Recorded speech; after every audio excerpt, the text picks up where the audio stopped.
Hey everybody, I'm Taylor with KC, and in this video we wanted to join Brad with TrailRecon to look at how to prepare your vehicle for the winter. Now we just picked up this brand new Jeep Gladiator and we don't have anything in it so far, and up at our headquarters in northern Arizona it's getting to be awfully snowy up there right now, so we knew that we had to outfit our vehicle. So we decided to come hang out with Brad, grab some gear, and see what we can use in addition to the normal stuff that we might already carry inside of the vehicle that would be a little bit more helpful for a sticky situation up in the snow. Yeah, I think it's important to have some basic recovery gear, safety gear, but we just got some snow here, a lot of snow for Southern California, and I'm by no means a snow expert, but the stuff we've put together here, I think you are spot on things that you need to have. I mean, if you go, you're in the middle of nowhere up in the mountains and you go off the side of the road, what are you going to do until help gets there? I think these are exactly the items you need to have with you. I think you got a good selection here. Exactly. So what we've done is we're going to break this video up into two different segments. We're first going to talk about all the items, all the gear, and then second we're going to talk about preparing the vehicle maintenance-wise, check out the tires, some other things like that, just to prepare for winter. Yeah, this is fun. I love talking about gear. Awesome.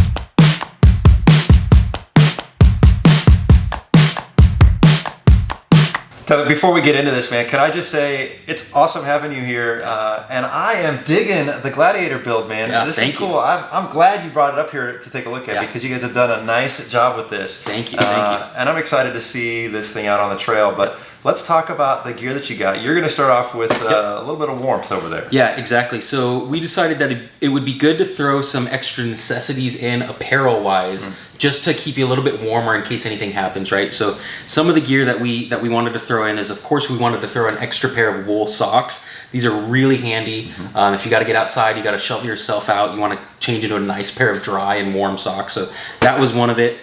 Just some gloves. Of course, gloves are always like the necessity, right? So gloves are the next kind of thing. Some hat protection, some head protection. This is really going to help keep us warm when we have to be outside. So a little beanie, you know, anything like that. Even a headband, a scarf. Really good items to throw in.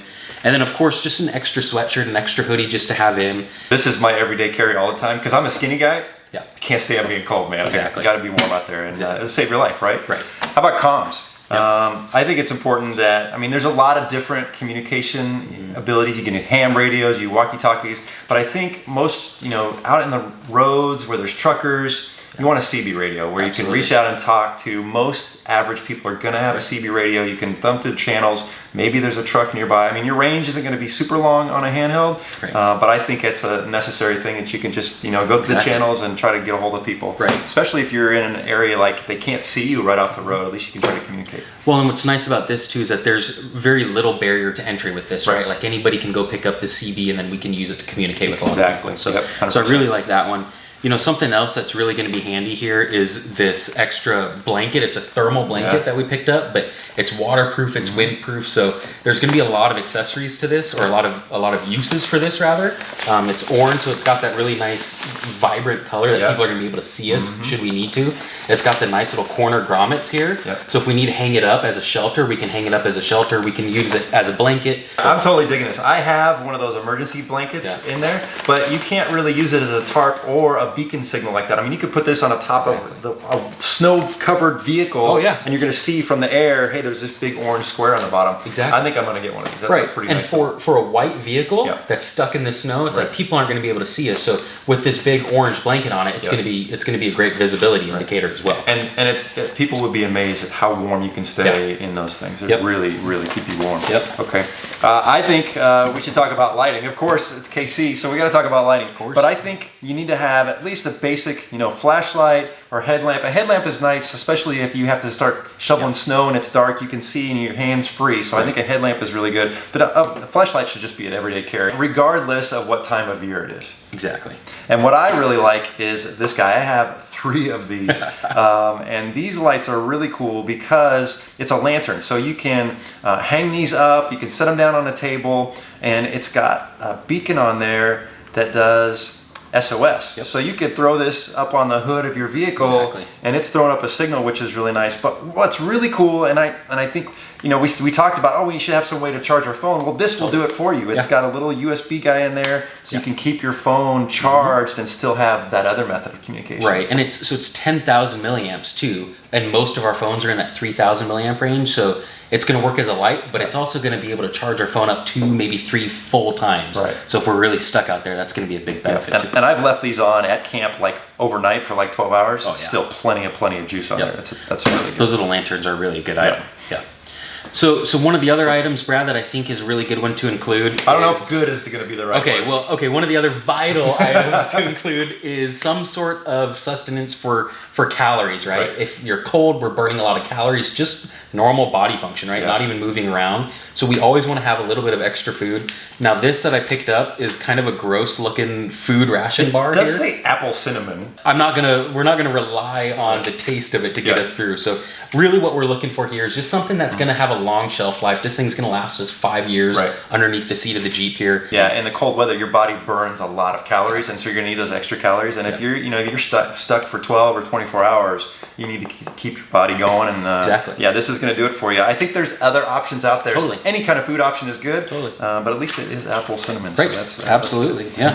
I think we should talk about shovel because you expect to have recovery gear in an off-road vehicle, but not everybody carries a shovel. And I think these little foldable shovels are a great option because you can put these, under a seat and almost in a glove box. Oh, yeah. They don't take up much space, but you can start digging out your tires if you need to, and you can. There's actually a little saw in here. I mean, if you needed to saw some twigs or whatever, you could do it. It's a multi-tool. There's a whole kinds of uses for a small shovel like this. Right, and so for $10-$20, I mean, it's a really good insurance policy for us to have, right? 100%. And I think you brought up a great point, is that all of this stuff that we have here is just extra stuff that we would include on top of the normal tools, anything else that we would normally keep in the Jeep already to go out off-roading. So this is just stuff that's, maybe if you don't already have it in there, it's going to help out a little bit more for the snow like we'd have up in Arizona. For sure. Knife and matches. Yeah, knife and matches. These, the knife and the match is probably something that we should already have in the vehicle anyway. Yep. But the matches, of course, in the wintertime, if we get stuck out when we're doing some night wheeling,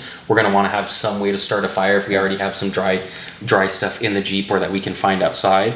So the knife and the matches, just something that's really easy to throw in. It doesn't take up a lot of room, but we can always throw it in there and have it when we need it. Yeah, and I like that these are orange because it's easy to find. Exactly. Sometimes if you have a black, container or a black knife, you can kind of fumble through it and it might be hard to find. Those are nice. Those are easy to find. Exactly.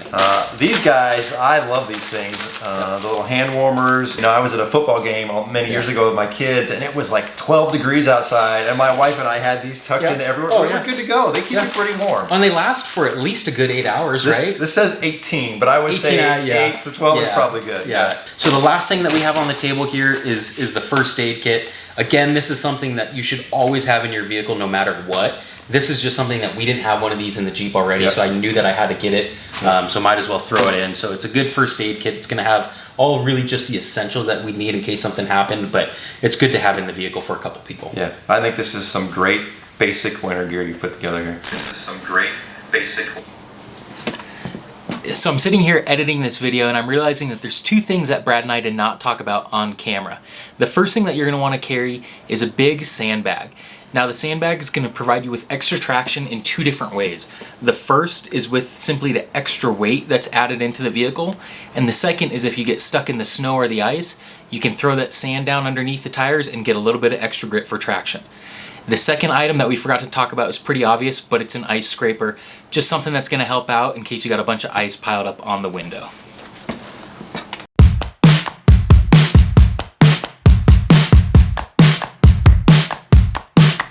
So you got some nice brand new 37-inch tires on here, man. It looks good. How are they driving? They're driving great so far. We're really loving it. They're good on the highway, taking it off-road a couple times too, and they're of course even better off-road too. So this was one of the big things that we knew we wanted to start with when it came to getting prepared for the snow. Was having a good set of tires with a really, really good tread pattern on it that was going to help us out a lot. Yeah, you got to make sure. I mean, look, for a guy like me, we go to hit the snow very rarely. I'm not going to buy some dedicated snow tires with studs on them. But you want to make sure that you're not running, some street tires that have just very little tread on them. You want to make sure you've got some good quality tires for when you get out there. Exactly, yeah. And so the other thing that comes along with the tread, right, is the tire inflation on it. So we want to make sure that they're properly inflated when we're on the road with it, but maybe if we slide off the road or when we're off-roading, we lose traction, then what happens? Yeah, you know, you can take a stick or your keys and you can drop a little bit of air out there, and sometimes that'll give you just a little bit of extra grip and traction to get out of a situation like that. It is a good idea though to have a small tire inflator or something, that way when you hit the road you can kind of air back up. But being able to drop them down, which you don't need much tools to do that, can be really helpful. Exactly. So we know that tires are one of the big, really important factors of being prepared for the winter, is literally where the rubbers meet in the road on it. So what I really like is there's a nice layer of dirt in here, and there's a little bit of mud down there. You guys have been off-roading this thing. That's awesome. Well, look, this is a new vehicle, but it doesn't really matter if it's a new vehicle or an older vehicle.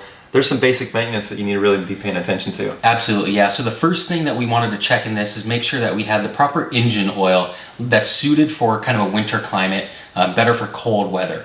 So the number that comes first before the W is going to tell you whether it's a high or low viscosity oil. The lower the number is, the better for winter it is. So we just wanted to make sure that we have proper engine oil in there that's going to help prevent any wear and tear. Yeah, I've always looked in the owner's manual, and there's usually like a sliding scale that'll say what weight of oil to use depending on what temperature. So it actually, you know, certain times of the year you may want to change your oil to a different weight, right? And so the next thing would be our antifreeze or our coolant levels. We just want to make sure that we have the proper antifreeze in there to make sure nothing gets frozen up in there, and also that it's full. Yeah, you know, in my Jeep, they're very specific about what coolant you should use. You can't just grab anything off the shelf at the auto parts store, because some of that stuff it can actually gelatinize if you mix it incorrectly. So you need to make sure that you're using the right coolant for your motor. Exactly. You don't want any problems when you're out in the winter too. So the rest of this stuff under here, Brad, is all more minor type stuff that we need to check. One of the other things is to look at the windshield washer fluid. Some of that stuff does better in the summer than it does in the winter. So there are actual winter grade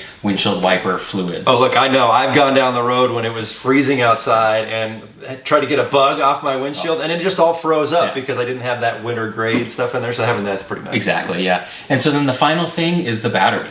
So we want to make sure that we have a battery that's really just in good condition. We want to make sure it's new, it's not 10 years old, that you've kind of been barely hanging on by a thread with. So the battery is one of the final things that we wanted to check under here and make sure everything was totally good, totally prepped for some winter weather. Yeah, it's nice having a new vehicle that you can go get dirty off-road. Exactly. Well, I'm glad you came by today, man, because I'm really digging how the Gladiator's turning out. And checking out all this gear, I think this emergency blanket is one I'm going to add to my kit.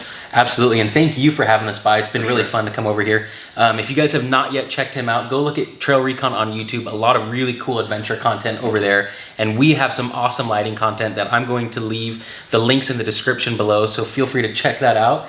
Thank you all so much for watching, and remember to adventure further.